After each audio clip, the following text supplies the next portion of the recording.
usaha mikro, kecil, menengah gitu. Ada satu sebenarnya besar, tapi itu nggak diatur karena fokusnya dengan UMKM. Jadi gini, Kementerian Perdagangan itu saya inisiatornya ada namanya Ekspor 5.0 ya. Apa sih Ekspor 5.0? Ekspor 5.0 ini adalah izin satu pertanyaan lagi ya sebelum nanti saya beralih ke Mas Angga ya. Nah, narasumber kita kedua ini merupakan idola dari kaum kreatif milenial seperti saya dan rekan saya Pak. Oh, idola kaum Hawa nih berarti. Betul. Bukan kaum Adam ya. Dan ini dia Mas Erlangga. Selamat siang Mas. Siang. Terima kasih sudah menyempatkan waktunya Mas untuk datang ke sini. Dan ini bakalan menjadi pembahasan yang menarik pastinya. Karena di dunia branding ini selain punya daya cuan tersendiri ya kan Mas, pada dasarnya bukan hanya sebuah usaha saja yang perlu di branding, tapi di kehidupan sehari-hari pun kita perlu yang namanya branding gitu kan, atau pencitraan. Dan juga jangan lupa di garis bawah juga nih, pencitraan itu penting, tapi kalau pada tempat dan sesuai porsinya, betul kan Mas ya? Di Undirapedia yang tadi saya bacakan ya Mas, itu di situ tertulis Mas pertama kerja itu ada di penerbit Erlangga. Ini menarik guys. Apakah ini hanya kebetulan? Namanya Erlangga. Jadi perusahaan sendiri kayaknya. Iya, ternyata itu ya. Perusahaan perseorangan. Sebenarnya Ya, saya jujur apa bohong nih? jujur. Jujur. Kawan kita nggak suka bohong. Oke. Sebenarnya saya di penerbit Erlangga itu bukan bisnis keluarga. Itu kebetulan aja. Tapi kebetulan juga om saya ada di sana juga. Oh iya. Ya. Dia kepala produksi buat cetaknya kan. Dan saya dulu kan sekolahnya di Grafika di Bogor. Saya masuk sana. Awal mulai itu bukan jadi desainer. Bukan desainer di sini. Bukan. Oke. Jadi asisten operator cetak dulu. Jadi operator. Nah, kemudian banyak hal-hal yang saya pelajari di penerbit Erlangga ini. Iya. Sampai kenapa saya bisa jadi desainer tuh ya? Ya. Saya punya teman, ibaratnya saya udah 3 tahun tuh di penerbit Erlangga. Ya. Teman itu tiba-tiba jadi bos saya. Oke. Iya, saya kayak wah ini nggak bisa nih Nggak gitu bisa kan. nih. Saya Orangnya memang udah ter-challenge ya. Iya. Oke. Saya juga orangnya tidak mau kok dia bisa gitu kan. Saya ke-trigger. Iya. Akhirnya saya memutuskan untuk kuliah. Kuliah sambil kerja, gimana caranya saya harus kuliah gitu. Saya ambil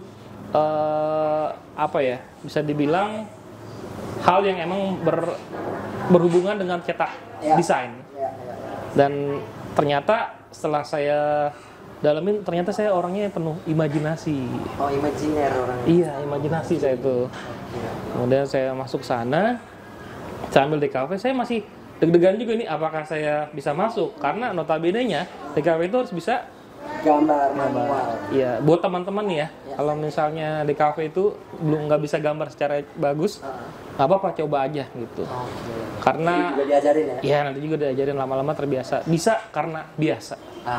Bisa karena biasa. Itu sejak tahun berapa berarti mulai menekuni bidang visual branding? Visual branding spesialis itu bisa dibilang kalau saya tuh udah lebih dari 12 tahun ya. Ya.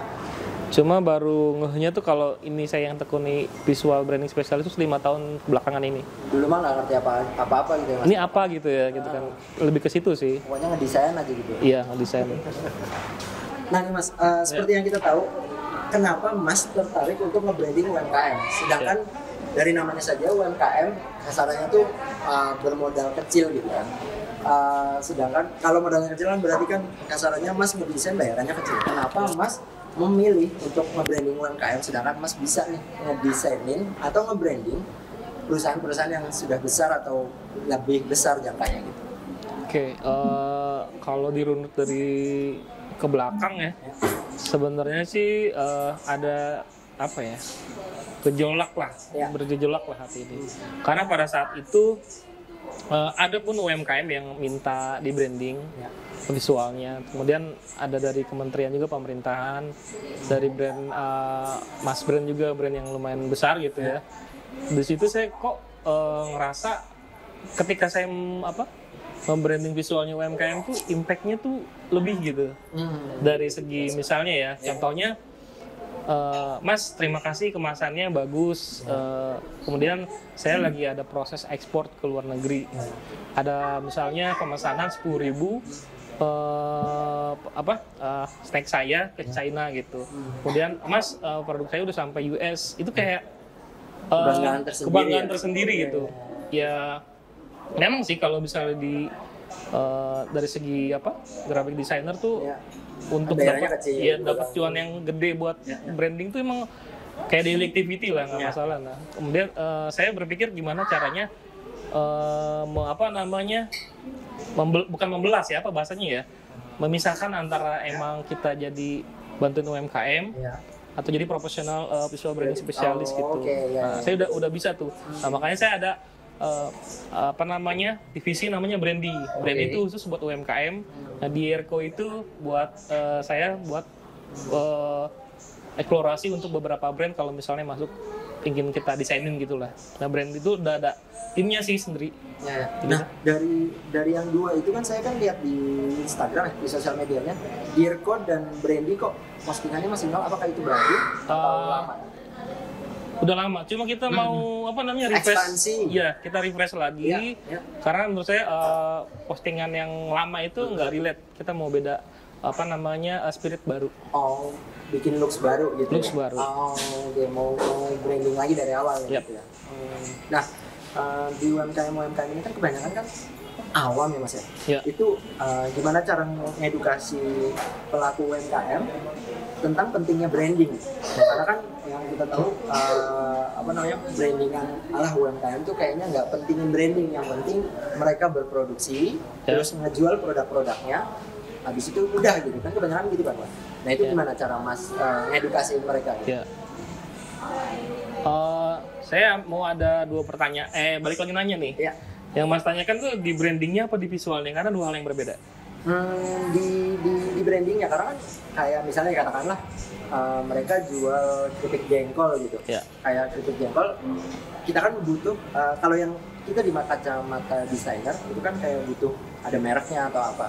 Mereka kan sesimpel beli satu bowl misalnya, terus di package lagi di yang lebih kecil, misal dijual 2.000 atau 3.000-annya itu. Habis itu udah dijual aja gitu, polosan pun mereka bisa. Nah, sebenarnya sih kalau saya tuh ngebedain tuh ada dua. Selalu visualnya, visual brandingnya, dan branding strateginya. Oke. Nah, sampai situ berarti. Maksudnya Mas mengedukasinya sampai, nggak cuma logonya doang loh, nggak cuma visualnya doang, tapi ada strategi plannya gitu sampai kayak gitu. Iya. Kalau untuk visual brandingnya itu ya turunannya kan misal kayak sosmednya, dan ibaratnya identitinya, dan misalnya kayak fontnya itu nggak boleh misalnya dari kerning jarak antar huruf itu harus benar-benar detail. Nah kalau strategi brandingnya itu harus dilihat juga dengan visual brandingnya. Nah yang saya tanyakan dulu, mereka tuh paham nggak strategi branding yang seperti apa? Buat UMKM menurut saya tuh jangan Mas tolong branding, omset saya mau naik, itu mindsetnya tolong itu salah ya? Diubah dulu gitu. Salah sih enggak, pasti orang semua pengen cuan kan. Pengen tolong pahami dulu. Makanya banyak sekali branding konsultan ya. Konsultan itu tanya dulu maunya seperti apa. Ketika strategi brandingnya sudah oke, fix. Kadang gini, UMKM itu punya ego tersendiri. UMKM itu produknya itu bukan tentang si ownernya, produk itu tentang orang yang ingin membelinya. Sampai enggak? Ibaratnya harus build storytelling juga. Ketika storytellingnya nyampe, nah itu tugas saya tuh, visual branding spesialis untuk membuat itu semua. Dan ingat, ketika storytellingnya itu dibuat bareng sama konsultan ya, dan si owner, itu bakal impactful banget untuk ini produk punya saya nih. Ibaratnya ini storytelling yang mau saya kasih ke konsumen seperti ini. Misalnya melenceng daripada segmen ya, kok yang suka bukannya anak muda ya produk saya, kok orang tua. Ini balik lagi ke UMKM-nya sih. Mau diterusin apa enggak? Menurut saya sih terusin aja. Ya, ya. Karena kita membuat sesuatu, biarkan pasar yang ini lebih nerimanya seperti apa, kayak gitu. Kayak gitu sih, visual branding spesialis itu lebih ke fokus ke visualnya itu seperti apa. Masih ingat nggak Mas, UMKM pertama yang Mas desain itu di tahun berapa? Kalau nggak salah itu 2006 ya, 2006, ketika saya lulus. Berarti sudah berapa banyak Mas kira-kira UMKM yang telah Mas branding? Kalau di runut sama tim itu 1.700-an. 1.700-an. Iya. 1.700 banget. Dari semua itu ada nggak Mas yang paling berkesan? Misalnya nih ada sebuah masakan Padang. Ya. Terus kita bikinin logo, ternyata masih mau dibayar nasi Padang. Nah, ada yang kayak gitu-gitu nggak? Oh itu sering, sering banget. Sering gitu. Menurut saya sih, yang paling berkesan. iya. Kita itu, menurut saya kalau mau berbuat baik, baik aja sih. Jangan setengah-setengah. Misal ada orang, Mas tolong bikin desain dong, desain soto. Ini contoh ya saya ya. Tapi saya nggak bisa bayar. Aduh bingung kan? Saya masih belajar desain waktu itu. Ya, ya. Nggak apa-apa deh, gratis aja. Ternyata setelah saya kasih desain, laku. Oke. Lumayan, seminggu saya makan soto gratis. Seminggu. Iya. Seminggu makan soto gratis. Kemudian, Kolesterol nggak? Oh enggak. nggak kolesterol. Kan ini mulu, santan. Saya pakai jeruk tipis. Itu yang gitu ya. Oke, Iya. terus. Aduh.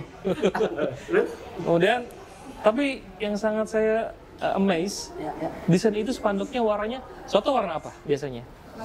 Soto yang apa nih? Lamongan kah? Lamongan. Atau yang apa? Putih ya biasanya.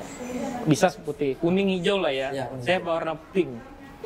Wah, Wow. sangat nyambung. Si paling nyambung. Si paling nyambung. Warna itu. Font yang dibuat berantakan, Iya. layoutnya berantakan, fotonya pecah saya ambil dari Google, Iya. tapi rame. Oh. Ternyata bukan dari apa yang harus bagus atau bagaimana. Iya, tapi Mulai aja dulu.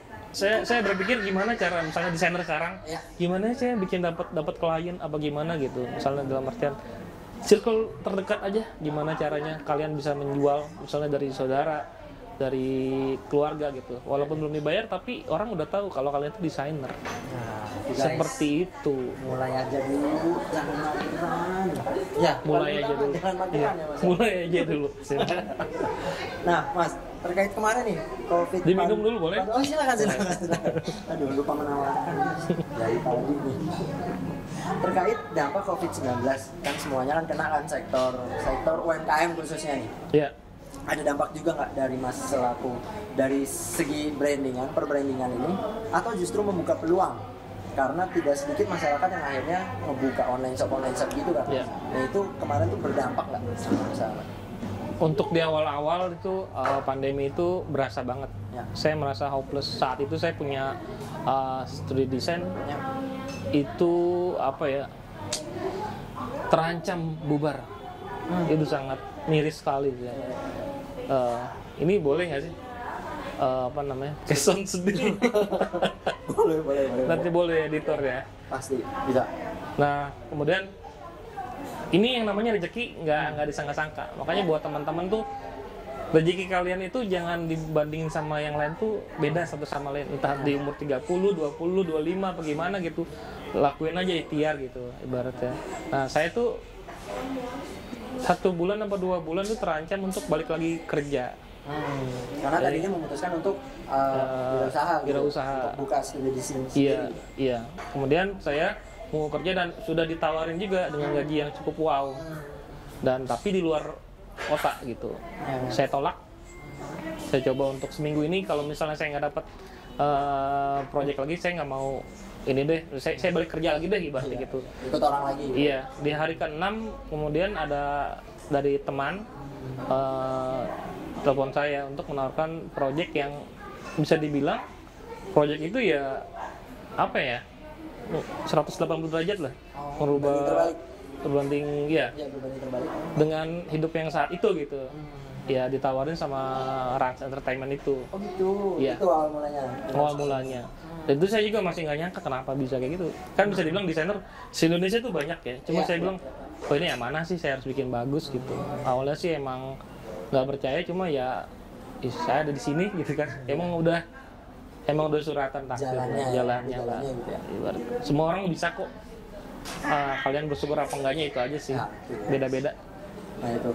Nah berarti di tahun berapa tadi mendirikan sebuah studio desain Oh, iya. sendiri, itu mulai gua kayaknya udah nggak ikut orang lagi deh, itu sejak kapan itu Mas? 2000? Oh, ini kalau mau cerita sih semenjak ini agak ini siapa lebih personal ya. Ya, coba diceritakan singkatnya Alasannya juga. ya apa? Jadi sepeninggal ibu saya sih. Ya. Kemudian sepeninggal ibu saya gimana caranya saya ingin dekat sama orang rumah gitu ya, keluarga, nggak mau ninggalin mereka, gimana caranya kerja dari rumah. Alasannya sebenarnya sesimpel itu sih. Kemudian saya masuk komunitas. Ya, Boleh sebutin komunitasnya nggak? boleh. Satu komunitas namanya Asosiasi Laundry Indonesia, itu emang baru build ya. Saya masuk ke situ dan saya mendirikan studio desain studio loh ya. Lawn design itu. Iya, lawn Ya, design. lawn design. Lawn design itu, dan kemudian ya lumayan saya nge-branding selama 3 tahun 700 laundry seluruh Indonesia. Laundry. Oke, dengan visual yang berbeda-beda atau satu KV terus ikut turunannya aja gitu. Beda-beda ya?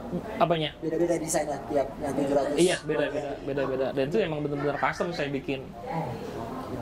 Dan itu sangat melelahkan tapi fun, karena bisa dibilang per bulannya saya nuntut lah karena buat biaya sehari-hari lah. Di situ kayak mikir ini kayaknya nggak sampai di sini aja. Kemudian saya berpikir untuk bikin yang lain.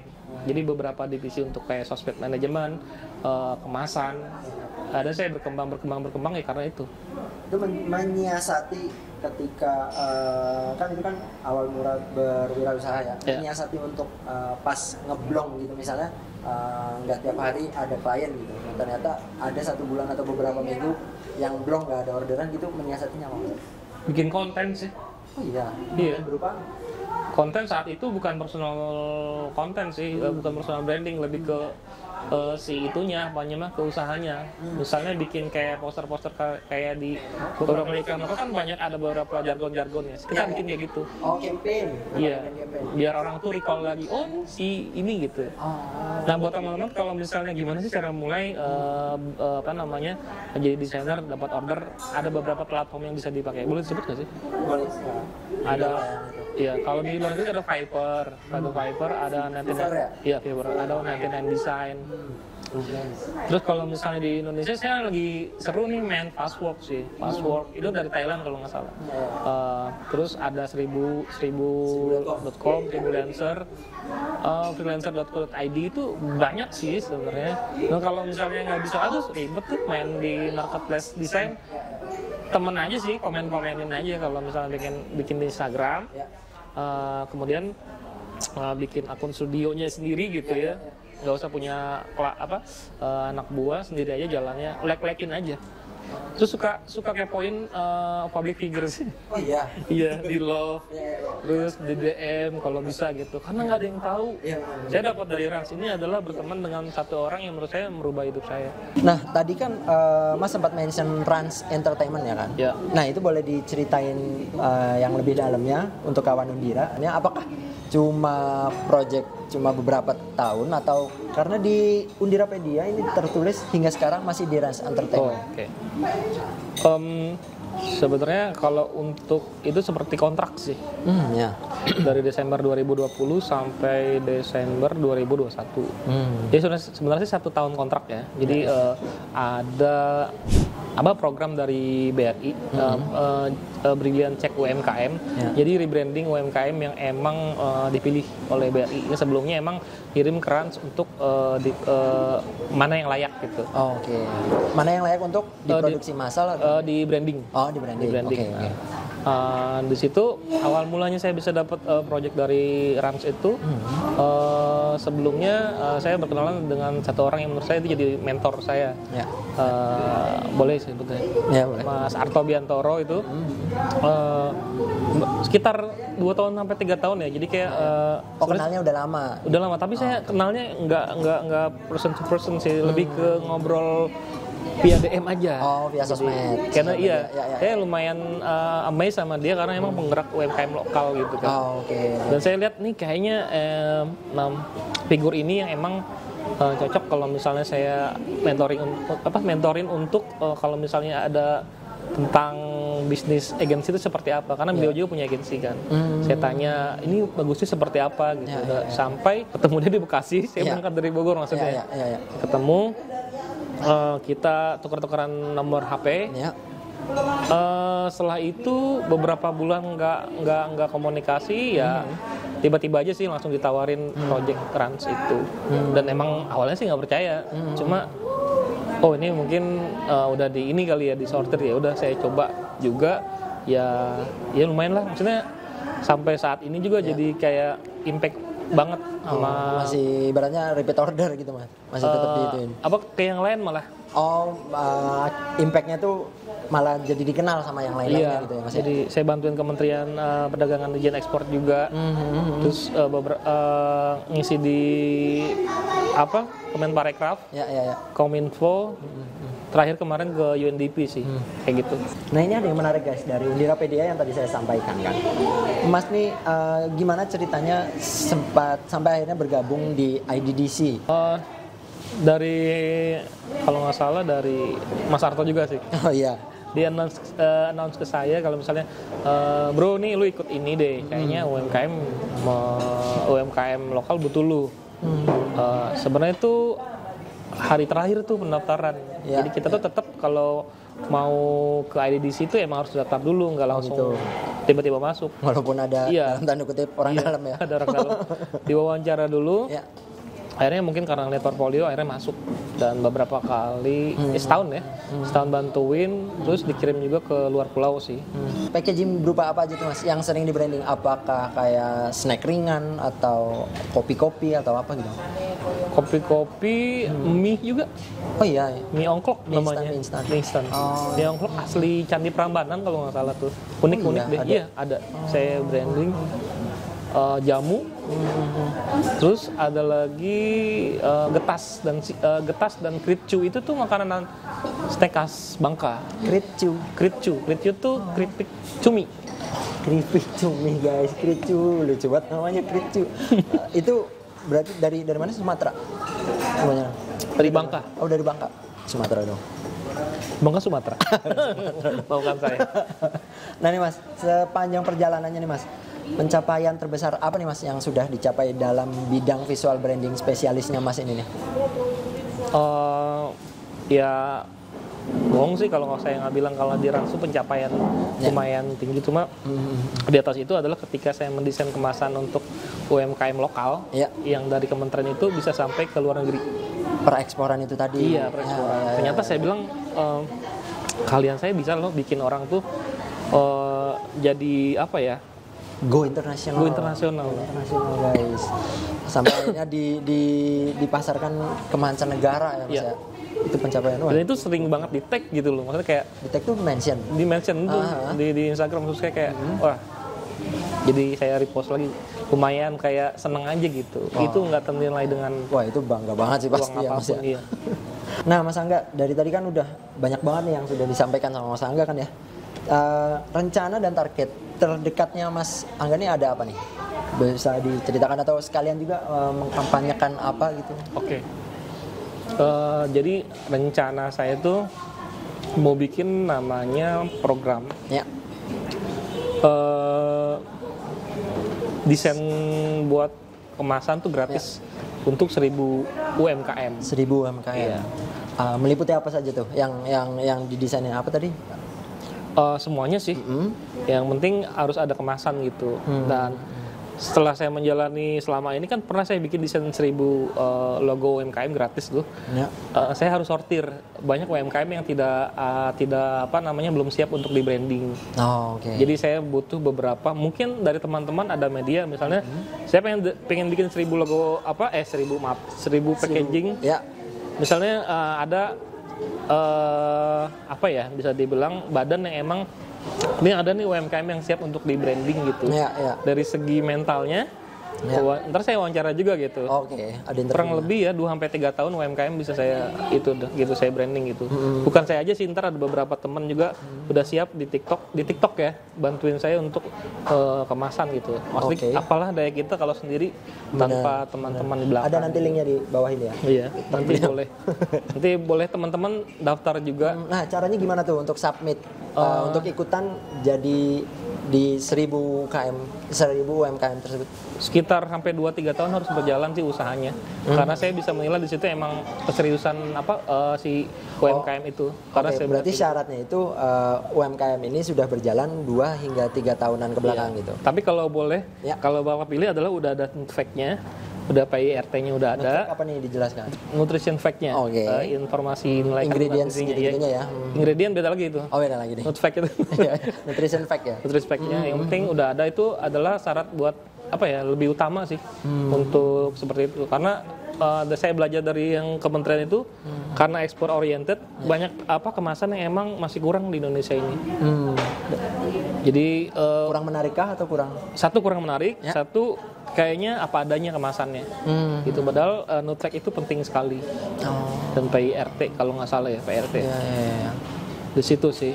Ya buat teman-teman bolehlah kalau misalnya mau ini, nanti kita bantu, tapi proses seleksi dan sortir dulu. Ini sudah mulai berjalankah atau baru rencananya kapan Mas? Rencananya?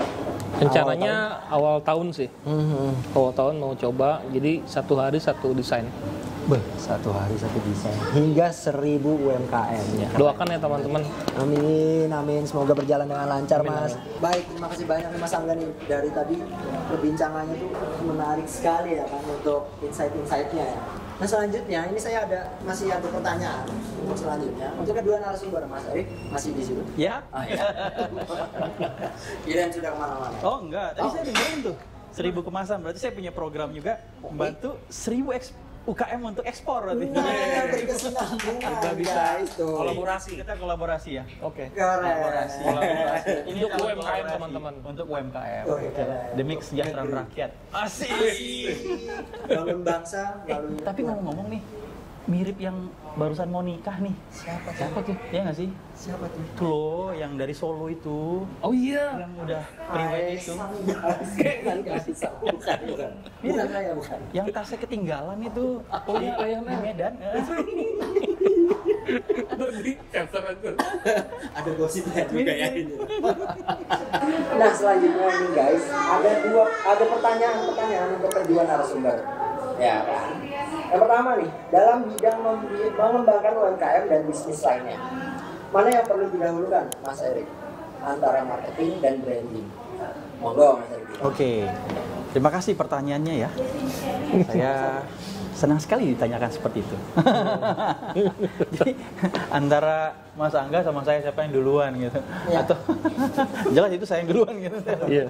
Yang paling ganteng dulu. Ya, saya 93, 94 ya. Saya 5 berarti. Udah setahun. Jadi kayak nanya mana yang duluan antara telur sama ayam gitu ya. Ayo siapa duluan? Ayam atau telur? Telur atau ayam?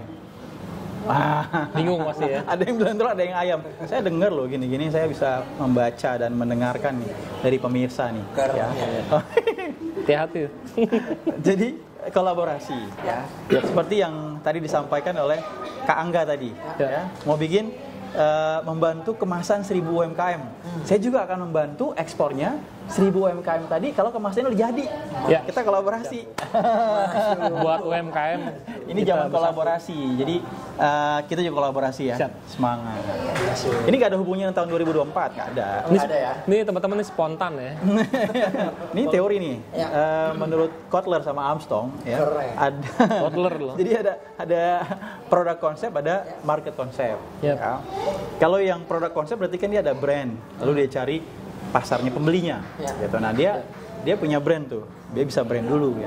Tapi kalau yang market konsep artinya ternyata di Australia butuh produk ini, terus kita cari nih. Ya. Produknya adalah spice and herb.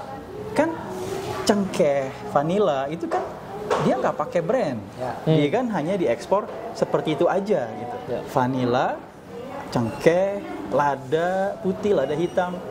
Jadi ada yang memerlukan brand, ada yang enggak. That's the point Jadi ya.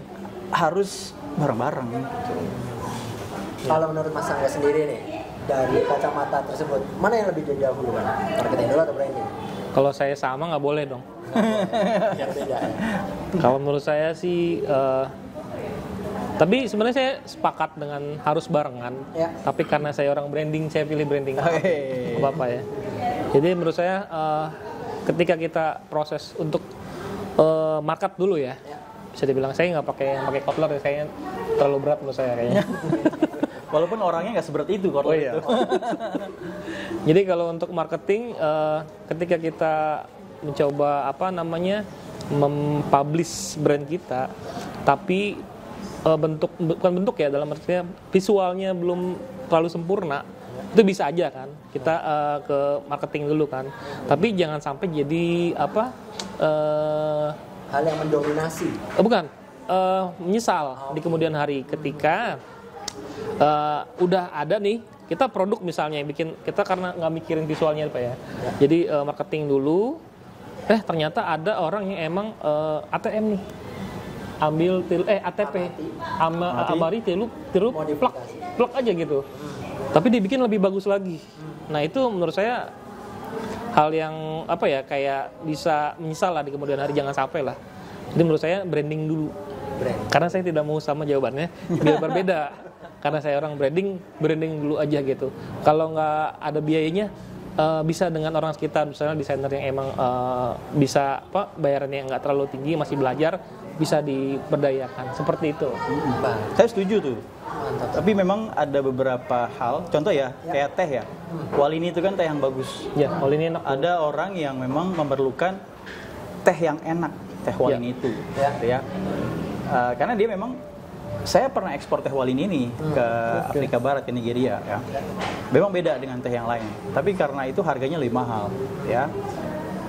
Tapi dalam hal ekspor, pembeli itu kadang dia mau beli tehnya aja, nanti dia akan brand sendiri tuh. Gitu. Jadi polosan ya, ngirimnya polosan. Iya. Ada yang seperti itu. Kopi, dia mau beli biji kopinya aja, nanti di sana dia akan kemas. Repackage. Iya. Bukan cuma repackage, tapi kalau repackage kan memang dikemas ulang. Ini dia hanya beli dalam kemasan biji, lalu sampai di sana biji kopi itu akan di roasting dan akan di branding dengan mereknya sendiri. Jadi itu dalam ekspor terjadi seperti itu. Ada yang memang dicari karena brandnya bagus, ya. Beberapa makanan ya, seperti keripik pisang itu juga ada yang brandnya bagus. Produk seafood gitu, banyak hal lah. Furniture, gitu ya. Tapi ada juga yang memang dia hanya butuh bendanya itu sampai sana, di brand punya dia gitu. Itu namanya kalau dalam teknisnya OEM, gitu ya, OEM. Ya, OEM itu secara sederhana namanya maklun. Jadi contoh ya, ini ada brand sepatu yang terkenal di Bandung, ya, ada brand kaos yang terkenal juga di Bandung. Tapi pembelinya nggak mau gitu. Jadi maunya kayak Nigeria. Saya pernah ekspor kaos Nigeria. Dia hanya desainnya dari dia, terus diproduksi di Jawa Barat, lalu diekspor. Karena itu kalau dalam ekspor seperti itu. Tapi kalau karena Mas Angga praktisi brand, saya setuju bahwa semakin kuat brand maka akan lebih mudah menjualnya.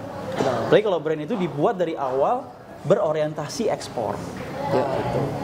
Dan saya setuju banget kalau ditanyakan dulu, ini mau mau penetrasi pasar mana nih? Kemana dulu ya?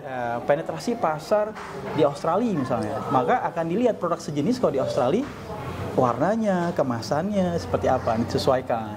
Oh, saya mau ke Timur Tengah. Oh, saya mau ke Eropa Barat, Eropa Timur gitu.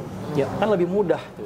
Tidak gampang juga, seperti kemarin saya bantuin dari Kadin. Jadi Kadin kolaborasi sama Kemendak gitu ya. Kamar Dagang Industri ya. Iya, saya bikin untuk yang kalau nggak salah ke Arab ya. Itu harus bener-bener Arabnya betul. Nah itu tantangan buat desainer tuh gimana caranya. Jadi saya bikin untuk dua packaging tuh kayak Indonesia English Arab. Saya bikin kayak gitu. Serta terjemahannya. Terjemahannya itu ya buat desainer nggak hanya buat visual aja, wawasan luas tuh penting juga sih. Seperti itu sih. Dan branding juga penting ya. Ya. Contoh nih, boleh Sebentar Pak, Bapak branding apa marketing gitu ya? boleh sebut merek nggak nih? Boleh. Boleh. Sebagai Jadi contoh ya. karena kearifan lokal nih, Betul. Ya, betul. Betul. Kak Angga, kearifan lokal. Di Bandung ada merek namanya Kopi Aing. Orang Sunda pasti tahu nih. Kopi Aing saya, itu ya? saya kan, kopi saya, my coffee. Ya. Bahasa Inggrisnya enak tuh, my coffee. Tapi dalam bahasa ini bahasa Sunda, Aing tuh kasar kan Ya, gitu ya. ya. Harusnya kopi urang kan gitu. Cuman mungkin nggak pas gitu ya kalau kopi urang yang Nggak kopi pas, Aing iya, gitu. iya. Itu branding Ya. gitu ya, yang cocok kalau lokal. Tapi kalau ekspor Beda. dia Aing itu kan nggak pas di kupingnya mereka. Iya. Nanti akan dirubah lagi brandnya. Iya. Karena itu kopi ya, biji kopinya aja yang diekspor. Jadi branding itu memang penting, nggak bisa sembarangan. Suka-suka saya nih, maunya ini gitu. Semua orang harus suka apa yang saya suka. Iya. Kan ada dua ya, ada yang idealis ya, Iya. ada juga yang harus sesuai yang pasarnya gimana Iya, gitu ya, sesuai kearifan lokal. Makanya itu suatu hal yang rumit gitu, perlu seorang yang ahli. Dua-duanya penting ya Mas Iya. ya. Berarti ini tim marketing apa tim branding? Oh, kita tetap tim marketing ekspor lah. Saya tim branding. Jadi, sedikit menambahkan aja. Ya. Jadi di kemasan itu tolong dibedain ya. Jadi ada yang untuk kemasan lokal sama ekspor oriented ya. Ekspor oriented itu misalnya stylenya ke UK. Ini sebenarnya teknis aja sih. Banyak memakai font-font serif yang berkait kayak gitu tuh penting. Jadi desainer tuh butuh juga tuh font-font yang emang lebih eksklusif jadi ya kan. Jadi sebelum mendesain harus ada beberapa selain Pinterest ada beberapa website yang emang tren pasar itu di luar negeri itu bisa terlihat seperti itu. Bisa dilihat ya. Iya. Jadi untuk desainer itu referensi itu penting banget. Kayak gitu Mas. Tim branding. Tim branding. Go. Tim Karena branding. brand itu kan melekat, Iya. melekat pada produk itu gitu. Sampai produk itu habis masa berlakunya Iya. atau Iya. ada keluar yang baru lagi gitu ya. Iya. Karena itu kalau kayak pakaian ya, furniture, pakaian itu selalu ada masanya gitu. Iya. Jadi tahun Era-era. iya 6 bulan itu ini keluarnya Iya. floral gitu. Nanti 6 bulan Iya, berikutnya beda. Betul. Furniture juga begitu. 6 bulan seperti ini, nanti kami keluar katalog baru gitu. Betul. Setuju. Nah, berarti dua-duanya kita nyatakan penting, marketing atau branding. Tapi Oke, bukan sama-sama. berarti teman-teman pacarannya tiap 6 bulan ganti, enggak itu. Oh, jangan dong. Harus setia. Beda, harus setia. Beda. Nah, ini Mas Erik, berkaitan tentang isu resesi 2023. Oke. Berat banget nih pembahasannya resesi 2023. Singarti nih saya. Nih Mas, tentang kan ada makin nyantar kan terdengar bahwa di sosial media dan di media-media lain tentang isu resesi 2023. Nah, apa kiat-kiat dari Mas Erik kepada UMKM khususnya binaan Mas Erik ini untuk menghadapi resesi 2023 ke depannya? Karena kan siapa tahu di kawan Undira yang baru ingin memulai, tapi dia kayak patah semangat karena aduh, gue mau mulai sekarang, tapi nanti di 2023 malah ada isu resesi begitu. Bagaimana? Oke, yang pertama 2023 itu kan belum ya, itu Iya. akan datang. Jadi teman-teman jangan takut sesuatu yang akan datang. Tapi preventif perlu ya. Iya, Gitu. setuju. Tapi 2023 atau sekarang kita butuh makan nggak? Betul lah. Masih tetap Kita butuh minum nggak? Kan butuh. Kita butuh pakaian nggak? Kan butuh. Nggak mungkin resesi terus kita nggak pakai pakaian, nggak makan, nggak minum. Seru juga Walaupun tuh. seru juga tuh. Wah, ini mahasiswa. Oh iya, setuju tuh. Frekuensi lagi. Seru juga. Jadi artinya Ya. ke depannya tetap manusia butuh itu gitu. Karena Ya. Abraham Maslow juga bilang kan ada 5 tahapan sandang, papan, makanan itu penting. Ya. Ya. Jadi ada produk-produk yang memang tetap dibutuhkan walaupun ada resesi atau ada apapun gitu ya. Contoh di tahun waktu Covid ini gitu ya. Salah satu produk F&B yang meningkat ekspornya adalah gula aren atau gula semut. Iya. Iya. Gula aren atau gula semut. Kenapa? Karena ketika Covid itu kan orang di rumah tuh Iya. minum sesuatu perlu manis gitu. Iya. Nah itu ada. Jadi tetap ada kok ya permintaan. Nah, tinggal sesuaikan produknya. Nah, kalau teman-teman yang nggak punya, teman-teman Undira ini pasti nggak punya produk, ya kebanyakan lah. Tapi mungkin ada juga yang punya produk, bisa produk sendiri atau produk tempat dia bekerja atau produk keluarganya misalnya ya. Di kampungnya ada tanam sesuatu atau membesarkan suatu tanaman gitu ya. Bisa dimulai dengan suatu hal yang kalau makanan minuman ya, kita harus tahu bahwa kedepannya sesuatu yang green, sesuatu yang healthy, yang sehat, yang hijau. Hijau bukan nanti warnanya mesti hijau gitu ya. Ramah Tapi lingkungan kah? ramah lingkungan, sustainable, eco ya. Pak Eko, masuk Pak Eko? Eco friendly. Ya namanya Eko senang nih. Berarti tahun 2023 gue akan banyak dicari nih. Benar. Jadi yang eco friendly, yang green gitu ya, yang sustainable. Ya makanya kopi itu diterapkan single origin, gitu ya. Makanya ada yang namanya indikasi geografis. Jadi gini, tahu ubi Cilembu? Ubi Cilembu ya. Coba tanam ubi Cilembu tempat lain. Belum tentu jadi.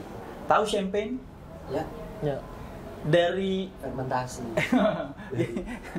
Selain dari kota Champagne, yang lain itu nggak boleh disebut champagne. Oh iya. Ya, disebutnya sparkling water. Oh. Gitu.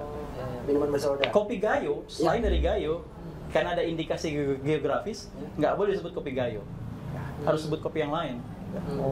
Karena Gayo daerah. Cilembu gitu. Jadi ada namanya indikasi geografis yang spesial. Dari daerah itulah baru disebut kopi Gayo. Dari daerah itu disebut ubi Cilembu. Kalau daerah lain just ubi gitu, just cassava gitu. Nah, indikasi geografis ya, produk yang friendly, produk yang green itu bisa diterapkan untuk teman-teman yang tahun 2023 atau kapanpun itu, entah resesi atau enggak, itu ingin produknya tetap laku. Ya, itu makanan minuman tuh. Gimana kalau furniture? Jadi mungkin untuk produk-produk yang lekas konsumsinya tinggi ya dan berulang itu akan bagus untuk 2023 resesi ya. Tapi kalau seperti furniture atau tas gitu ya, yang pakaian kayak gitu ya, mungkin kurang ya. Tapi tetap ada permintaan karena orang tetap butuh minum, butuh makan, butuh pakai baju, butuh kacamata. Itu aja yang kira-kira kalau mau tetap usahanya tahun 2003 ketika resesi atau ke depannya gitu. Tuh guys, jadi tetap sebenarnya intinya tuh mulai aja dulu untuk menghadapi isu-isu tersebut. Nggak usah khawatir. Sekali lagi nggak usah banyak mager, guys. Dan di kemasannya perlu ditempelin logo-logo itu ya, sustainable, eco-friendly. Jadi dia ramah terhadap si Eko. Teman-teman, jadi tahun depan atau resesi, ketika resesi harus ramah sama yang namanya Eko. Wah, gitu. Eko lagi. Oke, baik Mas Erik nih. Ada rencana target ke depan nggak, Mas Erik? Sabrika. Kan tadi udah mau kolaborasi. Oke. 1000 yang mau desain kemasannya, 1000 yang akan kami pasarkan. Karena saya trading ya. Trading, jadi trading itu kan multi produk. Jadi kalau seperti Philip Kotler dan Gary Armstrong tadi, prinsip soal marketing ada market konsep, apa yang dibutuhkan pasar, ya itu yang kami sediakan, market driven konsep, gitu ya. Ada produk konsep, kita buat sesuatu, ya kita cari pasarnya, ya. Nah kalau kami trading companies, jadi kita menyediakan apa yang dibutuhkan oleh pasar. Makanya teman-teman Undira nanti kalau jadi bisnisnya, mungkin di Undira ada inkubator bisnis ya. Karena teman-teman harus kuat juga dari sisi teori, makanya harus berkolaborasi dengan dosen-dosen di Undira teman-teman, dosennya teman-teman supaya kuat dari sisi teori ya, produknya, kemasannya. Jadi it's a very excellent product, gitu. Ya, itu yang dibutuhkan. Mantap banget nih kan. Nah, itu yang kami rencanakan, yang saya rencanakan seperti itu. Selain itu, kolaborasi lah, kita kolaborasi dengan Dika, kolaborasi dengan Mas Angga dan teman-teman di Undira yang tujuannya adalah untuk cari cuan. Cuan. Nah selanjutnya untuk Mas Angga nih, ada pesan-pesan apa untuk kawan Undira yang ingin memulai UMKM dari sisi visual branding spesialis? Buat teman-teman, kalau misalnya punya ide, jadiin aja dulu karena ide itu yang mahal sebenarnya. Tapi nggak mahal ketika nggak dilakuin. Jadi buat teman-teman mulai aja dulu yang tadi saya bilang. Jadi intinya nggak punya produk, cari produk yang bagus dijual. Nggak bisa desain, cari temen yang bisa desain dengan ya bayaran bisa dibilang bukan harga teman ya, bisa dibilang harga yang terjangkau. Kemudian nggak tahu cara jualannya, banyak marketplace yang bisa dipakai. Jadi kalau kalian teman-teman ini masih alasan aja itu jangan sampai nyesel. Sekarang zamannya semua akses tuh lebih mudah, jadi mulai aja dulu. Ini saya setuju apa yang dibilang Kak Angga nih. Karena gini teman-teman, di Indonesia itu banyak produk bagus, ya. Tapi orang di luar negeri atau pembelinya nggak tahu ada produk itu. Itu masalah utama tuh. Setiap saya bimbing atau coaching ke daerah-daerah, ini produk bagus. Cuma saya yang tahu, orang sekitar yang tahu, dan orang Indonesia dan ya provinsi sekitar dan orang Indonesia yang terbatas aja gitu. Gimana caranya supaya di dunia tahu ada produk bagus ini? Setuju. Itu bagian dari ekspor 5.0 tadi, ekspor 5.0 tadi. Jadi dengan bisnis yang terintegrasi dengan jaringan internet dan teknologi, kita bisa gunakan media sosial. So that the whole world knows that you are there, that your product is good, that your product is needed, dibutuhkan. Kan ada needs and wants. Ya, dia butuh produk itu dan dia mau gitu. Butuh sama mau kan beda. Need, kita semua perlu makan, butuh makan. We all need food. Tapi nggak semuanya sama maunya. Lapar, maunya nasi padang. Lapar, maunya sushi. Lapar, maunya steak gitu ya. Jangan stick, kalau stick keras. Steak. Suka bingung nih. Lo makan apa? Makan stick. Gila lo.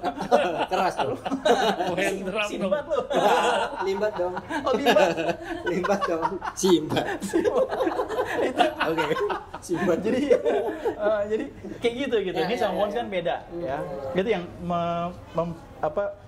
men-shaping demands kan gitu ya. Nah, Explore 5.0 ya, menggunakan internet dan teknologi, teman-teman bisa posting. Jadi kalau untuk yang mau mulai nih, ya UMKM, di posting lah produk-produk itu. Nemu ini misalnya, di posting, diangkat, bikin website kan murah, ya, mungkin ratusan ribu setahun loh.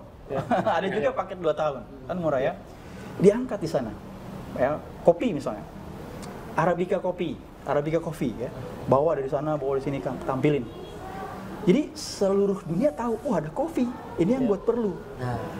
That's the point. The point is to let the whole world knows that your product is there. Untuk memberitahu kepada seluruh dunia, ada produk bagus di Indonesia. Itu. Belum ada bayar bukan karena bayarnya nggak mau, karena mungkin dia nggak tahu. Pembelinya ini selama ini beli sama orang, tapi dia nggak tahu ada ini gitu. Ketika dia tahu, lihat kemasannya bagus kan, produknya dari sisi produknya dia butuh, dari sisi kemasannya bagus, harganya akhirnya pindah tuh. Gitu. Itu loh teman-teman. Mau nambahin lagi ya? Ya, silakan. Jadi tidak ada produk yang nggak laku. Cuma produk itu tidak ditemukan oleh orang yang tepat dan membutuhkan. Setuju banget. Gitu. Setuju banget. Gitu ya. Oke, Mas Bro. Nah, tim dari marketing ya. Lagi.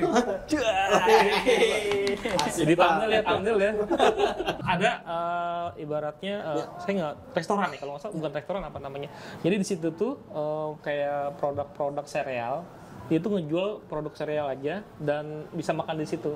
Nah kalau dipikir-pikir kan, kalau sereal kan bisa dibeli di mana aja kan, terus dimakan pakai susu kan ya.